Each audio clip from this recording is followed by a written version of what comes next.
15 de abril de 1957, 7:54 de la mañana. El cielo sobre Mérida estaba despejado, un azul intenso que prometía calor. Pero dentro de la cabina del avión tetramotor carguero, un viejo bombardeo de la Segunda Guerra Mundial convertido en transporte, el aire estaba helado, no por la temperatura, sino por el miedo. Pedro Infante iba en el asiento del copiloto. Sus manos, esas mismas manos que habían acariciado guitarras y secado las lágrimas de la chorreada, ahora apretaban la palanca de mando con tanta fuerza que los nudillos se le pusieron blancos. El motor número 3 acababa de fallar. El avión, cargado con toneladas de pescado y telas, comenzó a vibrar violentamente. Imagina el ruido. No era un ruido normal. Era un rugido metálico, como si una bestia herida estuviera gritando dentro del fuselaje. El capitán Víctor Manuel Vidal luchaba con los controles. El mecánico Marcial Bautista rezaba en voz baja atrás. Pero Pedro no estaba rezando. Pedro estaba pensando en una sola cosa, o mejor dicho, en una sola persona. En ese momento, mientras la gravedad comenzaba a jalar el avión hacia la tierra, hacia el patio de esa casa en la calle 54 Sur, Pedro Infante supo que no iba a llegar a la Ciudad de México, supo que no iba a llegar al juicio, y supo que iba a morir con una verdad atorada en la garganta. Siempre nos han dicho que Pedro murió al instante, que no sufrió, que todo fue rápido, una bola de fuego y ya. Pero hay algo que los reportes oficiales no mencionan. Hay un detalle sobre sus últimos segundos de conciencia, sobre las palabras que intentó decir antes de que el mundo se apagara, que cambia toda la historia. Porque Pedro Infante no murió como el ídolo de México. Murió como un hombre desesperado que había cometido un error fatal 48 horas antes. Y hoy vas a conocer esa historia completa, la que te va a romper el corazón. Hola, ¿qué tal? Bienvenido.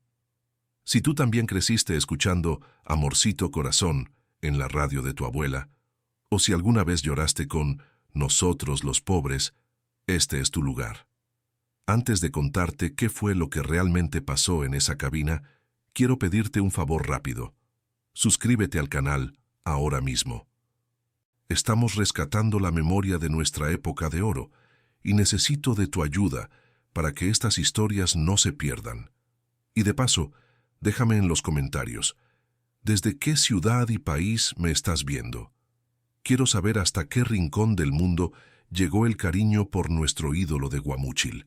Ahora bien, para entender por qué Pedro Infante se subió a ese avión maldito, tenemos que regresar el tiempo, no mucho, solo unos días. Sitúate en el México de 1957. Era un país diferente, ¿verdad?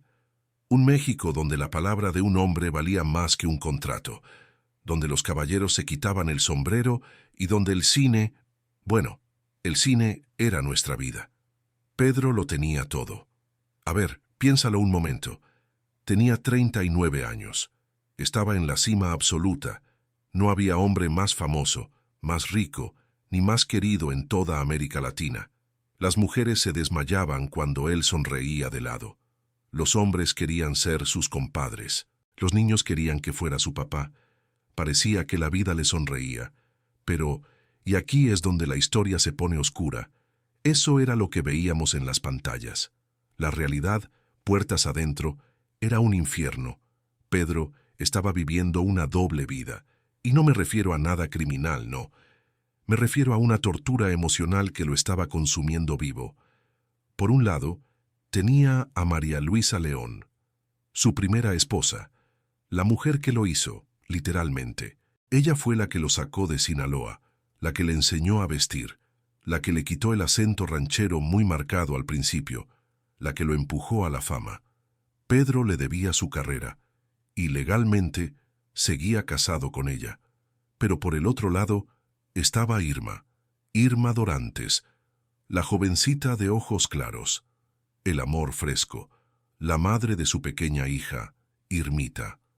Pedro se había casado con Irma en una ceremonia civil en Mérida, pensando que había logrado divorciarse de María Luisa. Él creía ingenuamente que el papelito que había conseguido en un juzgado lejano era válido. Pero María Luisa León no era una mujer que se dejara vencer fácilmente. Era una mujer de carácter fuerte, dolida, traicionada, y tenía la ley de su lado. 7 días antes del accidente, el 9 de abril de 1957, la Suprema Corte de Justicia de la Nación dio el veredicto final. El matrimonio con Irma Dorantes era ilegal, nulo, inexistente. ¿Sabes lo que eso significaba para un hombre como Pedro? No era solo un problema de papeles, significaba que su hija, su adorada Irmita, pasaba a ser ilegítima ante la ley. Significaba que Irma podía ser acusada de adulterio, y significaba que él, el ídolo de las multitudes, podía ir a la cárcel por bigamia. Se le vino el mundo encima. Pedro estaba en Mérida cuando recibió la noticia. Y aquí es donde entra el detalle humano que muchas biografías pasan por alto. No era el ídolo el que estaba en Mérida. Era un hombre asustado. Testigos que lo vieron en esos días dicen que estaba irreconocible. No cantaba. No bromeaba con los mecánicos como solía hacerlo. Caminaba de un lado a otro en el aeropuerto, fumando, mirando al cielo con la mirada perdida. Necesitaba llegar a la Ciudad de México, a como diera lugar. Tenía que enfrentar a María Luisa, tenía que hablar con los jueces, tenía que arreglar el desastre que había creado por amor. Pero era Semana Santa. Todos los vuelos comerciales estaban llenos. No había ni un solo asiento disponible en Mexicana de Aviación, ni uno. Cualquier otra persona se hubiera esperado. Hubiera dicho, bueno, ni modo, me voy mañana o pasado. Pero Pedro no. La desesperación lo estaba carcomiendo. Sentía que cada minuto que pasaba lejos de la capital era un minuto donde Irma estaba desprotegida. Y entonces, Pedro tomó una decisión que nadie entendió en ese momento. Una decisión impulsada por la angustia. Se acercó a las oficinas de TAMSA, Transportes Aéreos Mexicanos. Él era socio de la empresa, sí, y le gustaba volar. Tenía horas de vuelo acumuladas, le encantaba sentirse piloto. Ahí estaba el avión carguero. Un Consolidated B-24 Liberator, un monstruo pesado, viejo, lleno de pescado fresco que iba para el mercado de la viga en la capital. Pedro entró a la oficina de operaciones. El capitán Vidal estaba revisando los planes de vuelo. Pedro se recargó en el marco de la puerta. Se quitó las gafas oscuras y miró a su amigo. «Compadre», le dijo Pedro, con esa voz que ya no tenía la alegría de las películas, sino un tono grave, urgente. «Llévame. Necesito que me lleves». Vidal lo miró dudoso. «Pedro, vamos muy cargados. Llevamos pescado, llevamos telas. Además, tú sabes cómo está ese avión. Ha estado dando lata». Pedro no aceptó un no por respuesta. Se acercó al escritorio, casi suplicante. «No me dejes aquí, mano. Tengo que llegar. Si no llego hoy, pierdo a mi familia. Fíjate bien en lo que dijo, pierdo a mi familia». Vidal, que quería a Pedro como a un hermano, suspiró. No pudo negarse ante la mirada de angustia del hombre más famoso de México. «Está bien, Pedrito, te vienes de copiloto, pero salimos temprano, muy temprano». Si Vidal hubiera sabido lo que iba a pasar, jamás hubiera aceptado. Y aquí viene lo más triste. La noche antes del vuelo, el 14 de abril, Pedro hizo algo extraño, algo que muchos interpretaron después como una despedida anticipada, aunque él no lo sabía. Visitó a su madre, doña Refugio, que estaba casualmente en Mérida. ¿Alguna vez has tenido ese presentimiento extraño cuando te despides de alguien? ¿Esa sensación de que tienes que dar un abrazo un poco más fuerte por si acaso? Dicen que Pedro la abrazó como nunca, que le dio un beso en la frente y se quedó mirándola unos segundos, como queriendo grabar su rostro en la memoria. Pero lo que Pedro no sabía es que esa no sería su despedida más dolorosa, porque hubo otra llamada, una última llamada telefónica esa misma mañana del 15 de abril, minutos antes de subir al avión. Una llamada que muy pocos mencionan, pero que explica por qué Pedro subió a esa cabina con el corazón destrozado. Y esa llamada no fue a su madre, ni fue a María Luisa. Lo que se dijo en esa línea telefónica fue la sentencia de muerte emocional de Pedro, minutos antes de su muerte física. ¿Sabes a quién llamó? ¿Y sabes qué fue lo último que escuchó antes de que los motores se encendieran? Esa llamada fue a Irma Dorantes. Faltaban escasos minutos para las 7 de la mañana. Pedro buscó un teléfono en el hangar. Necesitaba escuchar su voz. Necesitaba esa ancla a la tierra antes de subir al cielo. Irma estaba en la Ciudad de México, probablemente todavía medio dormida, sin saber que su vida estaba a punto de partirse en dos. Cuando ella contestó, Pedro no le dijo que tenía miedo. No le dijo que se sentía acorralado por los jueces o por la prensa. Pedro, siendo Pedro, trató de protegerla hasta el último segundo. «¿Qué haces, ratona?», le preguntó. Irma le contestó que se estaba arreglando, y entonces Pedro soltó la frase que, 68 años después, todavía duele recordar. Una promesa tan simple, tan cotidiana, que se vuelve trágica cuando sabes lo que pasó después. «Vete al aeropuerto a buscarme», le dijo. «Llego como al mediodía. Espérame con estofado, que tengo mucha hambre. Espérame con estofado». Esa fue su despedida, una promesa de comida casera, de normalidad, de un futuro que estaba a solo 3 horas de distancia. Irma le dijo que sí, que ahí estaría. Colgaron. Pedro se quedó mirando el teléfono unos segundos. Suspiró, se acomodó el cinturón y caminó hacia la pista. Ahí estaba la bestia. El avión XB-FUM. Déjame describirte la escena, porque es importante que visualices dónde estaba parado nuestro ídolo. No era un jet privado de lujo. No había alfombra roja. El ambiente olía a una mezcla penetrante de combustible de alto octanaje y pescado. Sí, pescado. Recuerda que te dije que era un avión de carga. Llevaban toneladas de pescado fresco del Golfo envuelto en hielo y rollos de telas pesadas. Pedro, el hombre que podía comprar cualquier auto, cualquier casa, se iba a subir a un camión de carga con alas. Saludó al mecánico, Marcial Bautista, un muchacho joven, respetuoso. ¿Todo listo, Marcial? Todo listo, capitán. Pedro se sentó en el lugar del copiloto. A su izquierda, el capitán Vidal, un veterano del aire, un hombre que conocía ese avión mejor que a sus propios hijos, empezó la secuencia de encendido. Ahora, quiero que te imagines el sonido. Estos no eran los motores silenciosos de hoy en día. Eran motores de pistón, ruidosos, brutales. Cuando el primer motor arrancó, el avión entero se sacudió como si tuviera frío. Luego el segundo, el tercero, el cuarto. Todo vibraba.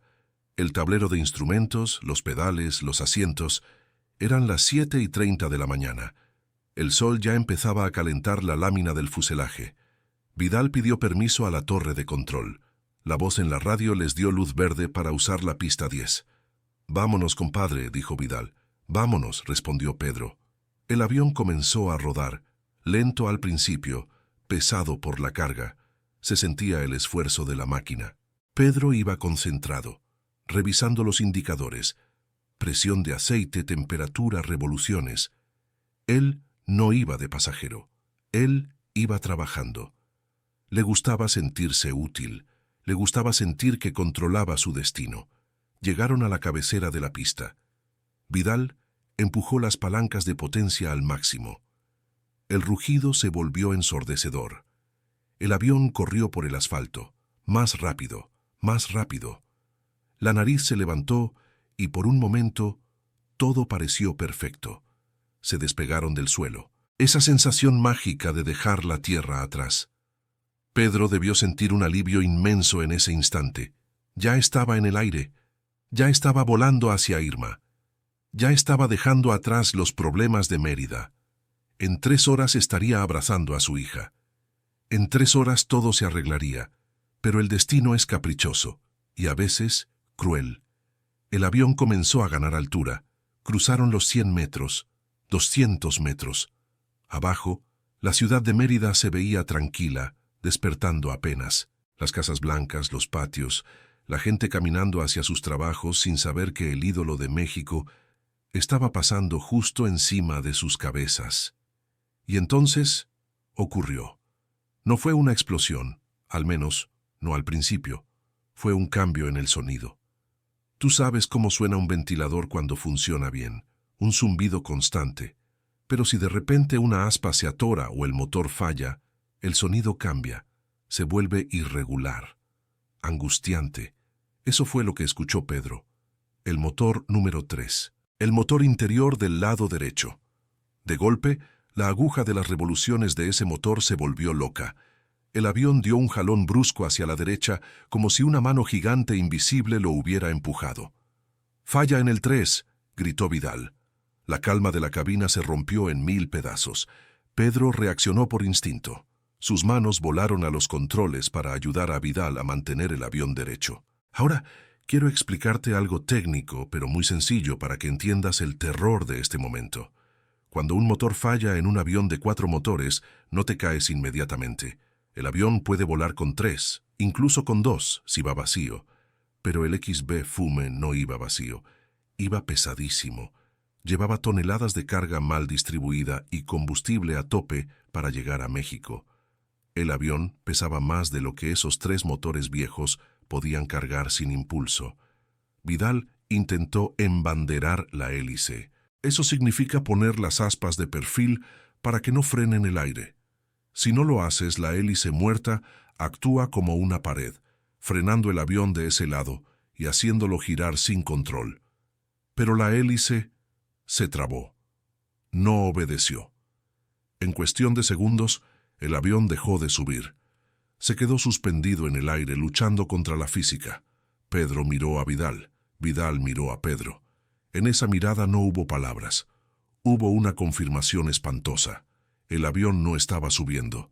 Estaba empezando a caer. Y lo peor no era eso. Lo peor es lo que Pedro vio por la ventanilla derecha. El avión no solo caía. El avión estaba girando sobre su propio eje. Se estaba volteando boca arriba. Pedro Infante, el hombre valiente de las películas, el charro cantor que enfrentaba a los villanos con una sonrisa, se dio cuenta de que esta vez no había director que gritara «¡Corte!». Estaban a solo 200 metros de altura. Y abajo no había campo abierto. Abajo había casas. Había familias desayunando. Y había un secreto terrible sobre la carga que llevaban atrás. Algo que hizo que el avión se comportara de una manera que nadie esperaba. Algo que selló su destino mucho antes de tocar el suelo. ¿Sabes qué pasó realmente dentro de ese fuselaje en esos segundos de pánico? Lo que pasó dentro de ese fuselaje en esos segundos de pánico fue el golpe final. La sentencia definitiva. Recuerda lo que te dije de la carga. Pescado y telas. Toneladas de peso muerto. Cuando el motor falló y el avión dio ese jalón violento hacia la derecha, ocurrió un fenómeno físico que ni el mejor piloto del mundo hubiera podido controlar. La fuerza centrífuga. Imagínatelo. El avión se inclina bruscamente. Adentro, en la bodega oscura y fría, las cajas de madera con el pescado y los rollos de tela no estaban soldados al piso. Estaban amarrados, sí, pero no para soportar una inclinación de 90 grados. Con el movimiento brusco, la carga se soltó. Se escuchó un golpe seco, brutal, que retumbó en todo el avión. ¡Bum! Todas esas toneladas se deslizaron de golpe hacia el lado derecho, hacia el lado del motor muerto, hacia el lado del ala que ya estaba cayendo. Fue como si una mano gigante hubiera agarrado el avión y lo hubiera jalado hacia el suelo con furia. El centro de gravedad se perdió por completo. En la cabina, Pedro y Vidal sintieron el cambio. La palanca de mando se volvió inútil. Vidal gritaba instrucciones, luchando con los pedales, tratando de levantar el ala izquierda.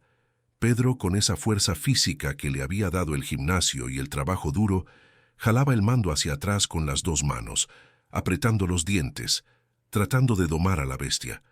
Pero la bestia ya no obedecía. Y aquí es donde entramos en la mente de Pedro, porque en medio de ese caos, en medio del ruido de las alarmas y el rugido de los motores restantes, que aullaban forzados al máximo, hubo un momento de silencio mental. Dicen que cuando sabes que vas a morir, ves tu vida pasar frente a tus ojos. Pero yo creo que Pedro no vio su pasado, vio el futuro que estaba perdiendo. Pedro ya había sobrevivido a 2 accidentes aéreos antes. ¿Lo sabías? El primero en Guasave, cuando se le acabó la pista. Salió caminando, solo con un susto. El segundo cerca de Zitácuaro, el más grave, el que le dejó esa cicatriz en la frente y la placa de titanio en el cráneo. De ese accidente salió vivo de milagro, cargando a una mujer herida kilómetros hasta encontrar ayuda. Pedro creía que tenía suerte. Pedro creía que Dios lo cuidaba porque era buena gente. Incluso bromeaba con sus amigos. La tercera es la vencida, decía riendo, con esa risa franca que enamoraba a todos. Y ahí estaba, la tercera. En esos segundos eternos mientras el avión giraba sobre su propio dorso, Pedro debió sentir un frío que no venía del aire acondicionado. Era el frío de la certeza. Esta vez no habría milagro. El horizonte, esa línea azul que divide el cielo de la tierra, empezó a girar. Pedro vio cómo el cielo azul desaparecía y era reemplazado por los techos de las casas de Mérida.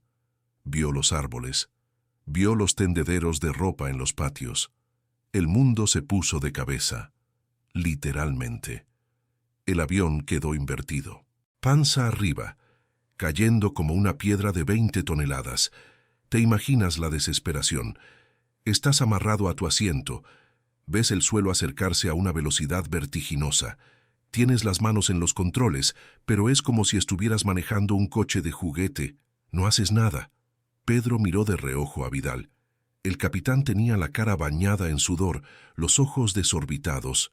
Ya no gritaba, ya solo peleaba, por puro instinto de supervivencia, contra una muerte que ya estaba sentada en sus piernas. Y Pedro pensó en Irmita, pensó en el juguete que le llevaba en la maleta, pensó en el estofado que nunca iba a comer, pensó en la llamada de hacía 10 minutos. Espérame. Esa palabra debió retumbar en su cabeza más fuerte que los motores. Espérame. Y la dolorosa comprensión de que la iba a dejar esperando para siempre.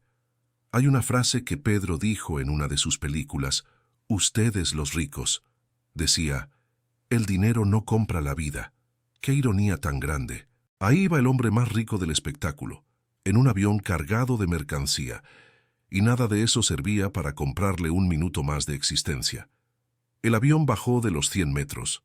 La sombra del B-24, enorme y oscura, pasó rápido sobre las calles de la colonia Socorro. La gente en la calle volteó hacia arriba al escuchar el ruido ensordecedor. Vieron algo que no podían creer. Un avión gigante, volando al revés, cayendo hacia ellos. Las señoras se persignaron. Los niños corrieron. Adentro de la cabina, la fuerza de gravedad jalaba a Pedro contra los cinturones. La sangre se le subía a la cabeza. Todo se volvió rojo. Faltaban 2 segundos. 1. Pedro cerró los ojos. Quizás en ese último instante pidió perdón. Quizás pidió por su madre. O quizás simplemente aceptó que su leyenda terminaba ahí, entre cajas de pescado y el olor a gasolina. Si esta historia te está llegando al corazón, si sientes esa angustia en el pecho, al imaginar a nuestro ídolo en esos momentos finales, comparte este video con alguien que, como tú y como yo, todavía extraña a Pedro Infante. Porque lo que viene ahora es el impacto que sacudió a todo México. El avión no cayó en un campo vacío, no cayó en el mar, cayó en el lugar más inesperado, sobre la persona más inocente, causando una tragedia dentro de la tragedia que muy pocos recuerdan hoy en día. El reloj marcó las 7:54. El tiempo se acabó. El fuselaje metálico tocó tierra. Y el infierno se desató en la calle 54. ¿Estás listo para escuchar la parte más dura de esta historia? El impacto fue devastador. No hubo oportunidad de supervivencia. Ninguna. El avión se estrelló boca abajo en el patio de una casa, en el cruce de las calles 54 y 87. Fue como si una bomba hubiera caído sobre Mérida. El combustible de alto octanaje, al romperse los tanques con el golpe, creó una bola de fuego instantánea que subió decenas de metros hacia el cielo.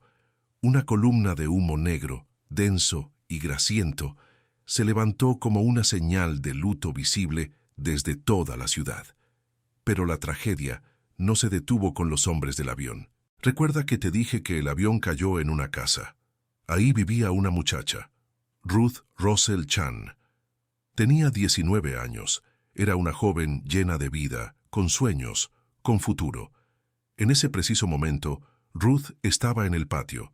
Estaba tendiendo ropa al sol, tarareando alguna canción, quizás pensando en su novio o en lo que haría el fin de semana. No escuchó el avión hasta que fue demasiado tarde. La sombra gigante la cubrió y en una fracción de segundo, todo terminó para ella. El fuego la alcanzó. También a un niño, Baltasar Martín, que estaba cerca. Esa es la parte que duele.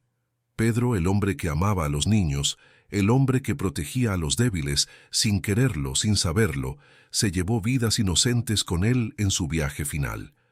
El caos que siguió en los siguientes minutos es difícil de describir. La gente corría gritando. Las sirenas de los bomberos y la policía empezaron a aullar por toda la ciudad.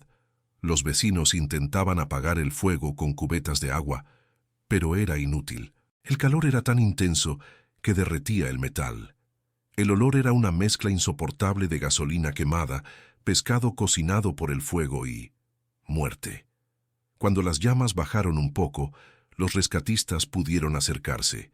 Y aquí viene el detalle que nos rompe el alma a todos los que amamos el cine mexicano. El cuerpo de Pedro no aparecía.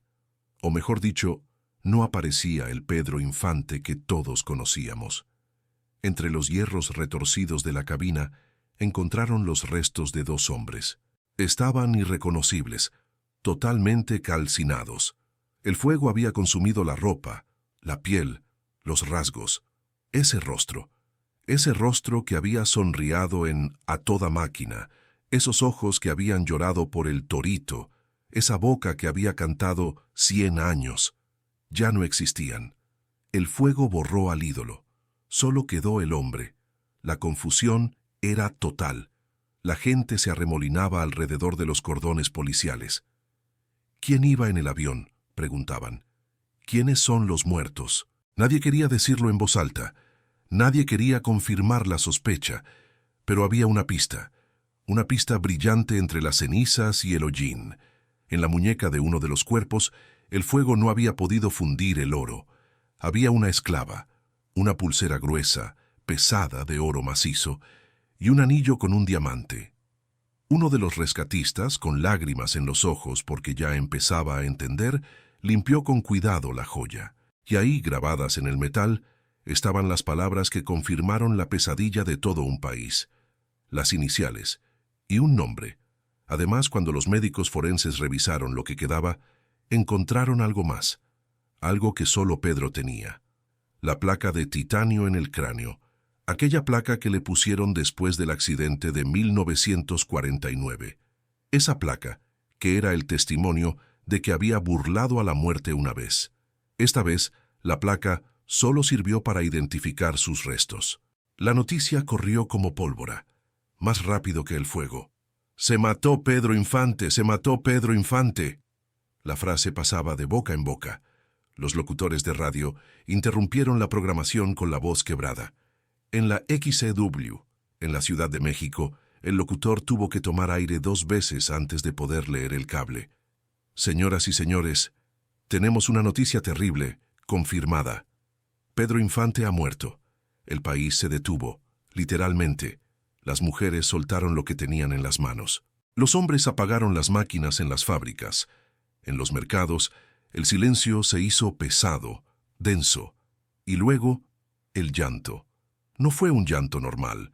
Fue un luto nacional instantáneo. ¿Te imaginas lo que sintió Irma Dorantes? Ella estaba en México, esperando la llamada de Pedro para ir a recogerlo. Estaba preparando el estofado. Estaba eligiendo el vestido que se iba a poner para verlo. Cuando sonó el teléfono en su casa, ella corrió pensando que era él, pensando que quizás había aterrizado antes, o que llamaba para decirle que ya venía en camino. Pero no era Pedro. Del otro lado de la línea, una voz desconocida, fría, le dio la noticia. Irma no lo creyó. Gritó. Dijo que era mentira. Dijo que Pedro era inmortal, que él sabía volar, que él siempre regresaba, pero Pedro no regresó. Lo que pasó en las siguientes horas fue algo que nunca se ha vuelto a ver en la historia de México. El cuerpo, o lo que quedaba de él, fue llevado a la Ciudad de México en un ataúd sellado. No se podía abrir, no se podía ver. La familia decidió que el pueblo recordara a Pedro guapo, joven, entero. No querían que nadie viera lo que el fuego le había hecho, pero la gente necesitaba despedirse. Miles, cientos de miles de personas salieron a las calles. Fue un río humano. Lloraban como si se les hubiera muerto un padre, un hermano, un hijo. Cantaban sus canciones entre sollozos. Amorcito corazón, yo tengo tentación de un beso. Y en medio de todo ese dolor, en medio de los funerales masivos y las portadas de periódicos con letras negras gigantes, quedó flotando una pregunta. Una duda que hasta el día de hoy, 68 años después, mucha gente se sigue haciendo. ¿Recuerdas que al principio te dije que Pedro murió con una verdad atorada en la garganta? ¿Recuerdas que te dije que había un misterio que su familia ocultó por mucho tiempo? Bueno, resulta que después del accidente empezaron a salir cosas a la luz, cosas extrañas. Apareció un hombre que juraba haber visto a Pedro salir vivo del avión antes de que explotara.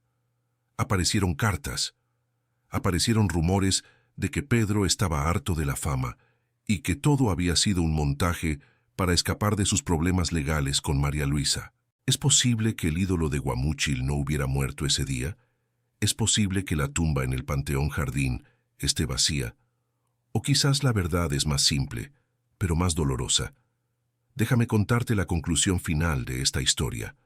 Lo que realmente nos dejó Pedro y la respuesta definitiva a si sigue vivo o no, porque hay una forma en la que Pedro burló a la muerte, y no es la que tú crees. Prepárate, porque el final de esta historia te va a dejar pensando por el resto del día. Se ha dicho mucho, se han escrito libros, se han grabado videos, se han contado chismes en las cantinas, que si Pedro no subió al avión, que si estaba desfigurado y se escondió en la sierra, que si apareció años después cantando en cantinas del norte bajo el nombre de Antonio Pedro. Entiendo por qué queremos creer eso, de verdad que lo entiendo. A nadie le gusta ver morir a sus héroes.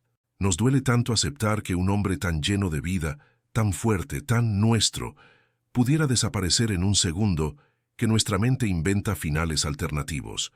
Finales donde él sigue vivo, donde él envejece tranquilo. Pero hoy, aquí entre amigos, tenemos que decir la verdad. La dura y fría verdad. Pedro sí subió a ese avión. La placa de titanio en el cráneo era suya. La esclava de oro era suya. Y el dolor de su madre, doña Refugio, cuando recibió los restos, era demasiado real para ser un montaje. Pero, ¿sabes qué? En cierto modo, Pedro sí se salvó. No se salvó del fuego, se salvó del olvido y se salvó de la vejez. Piénsalo un momento. Pedro Infante nunca envejeció. Nunca lo vimos con bastón. Nunca lo vimos perder la voz. Nunca lo vimos derrotado por el tiempo. Se quedó congelado para siempre a los 39 años. Joven, guapo, sonriente, en la plenitud absoluta de sus facultades. Esa tragedia, ese accidente horrible en Mérida, paradójicamente lo convirtió en algo más que un actor. Lo convirtió en un santo laico, en el inmortal, y sobre el problema legal, sobre esa angustia que lo hizo subir al avión, la muerte también dictó sentencia. Con su fallecimiento, el proceso por bigamia se cerró. Ya no había a quien juzgar. La muerte anuló el conflicto terrenal, pero el costo fue altísimo. Irma Dorantes se quedó sin su esposo, pero se quedó con el amor de su vida intacto en la memoria. María Luisa se quedó con la legitimidad legal, pero con el corazón roto. Y México se quedó con un hueco que nadie, absolutamente nadie, ha podido llenar en casi 70 años. Vicente Fernández fue grande, sí. Jorge Negrete fue inmenso. Pero Pedro era familia. Pedro era el amigo simpático, el novio romántico, el hijo bueno, el padre amoroso. Pedro era la cara amable de un México que ya no existe, pero que añoramos todos los días. Por eso, cuando escuchas 100 años, no estás escuchando solo una canción. Estás escuchando la banda sonora de tu propia vida, de tus padres, de tus abuelos. Y esa es la respuesta al misterio. Pedro Infante no murió en Mérida. Murió su cuerpo, sí, pero su alma se metió en cada casa donde se pone una de sus películas el fin de semana. Regresando a aquella mañana del 15 de abril, Irma se quedó esperando con el estofado. Esa silla quedó vacía. Esa comida se enfrió. Es la imagen más triste que puedo dejarte, pero también la más real. Nos recuerda que la vida es un suspiro, que hoy estamos y mañana quién sabe, que no debemos dejar te quieros pendientes ni abrazos para después. Pedro vivió rápido, amó mucho, sufrió mucho y se fue pronto. Pero nos dejó la lección más grande de todas, que no se muere quien se va, solo se muere quien se olvida. Y a Pedro Infante, mientras quede un mexicano en este planeta, nadie lo va a olvidar. Gracias por acompañarme en este viaje al pasado. Esta historia fue hecha con todo el respeto y el cariño del mundo, para honrar al ídolo. Si llegaste hasta aquí, es porque tú también sientes ese cariño. Así que te voy a pedir una última cosa, de corazón. No te vayas sin dejarme un comentario. Cuéntame, ¿cuál es tu película favorita de Pedro? ¿O cuál es esa canción que te hace llorar? Quiero leerte. Quiero que hagamos de los comentarios un homenaje gigante a nuestro Pedrito. Y si tienes un tío, un abuelo o un amigo que se emociona con estas historias, mándale este video por WhatsApp. Dale ese regalo. Soy tu narrador, rescatando nuestras memorias. Nos vemos en la próxima historia. Que descanse en paz el gran Pedro Infante.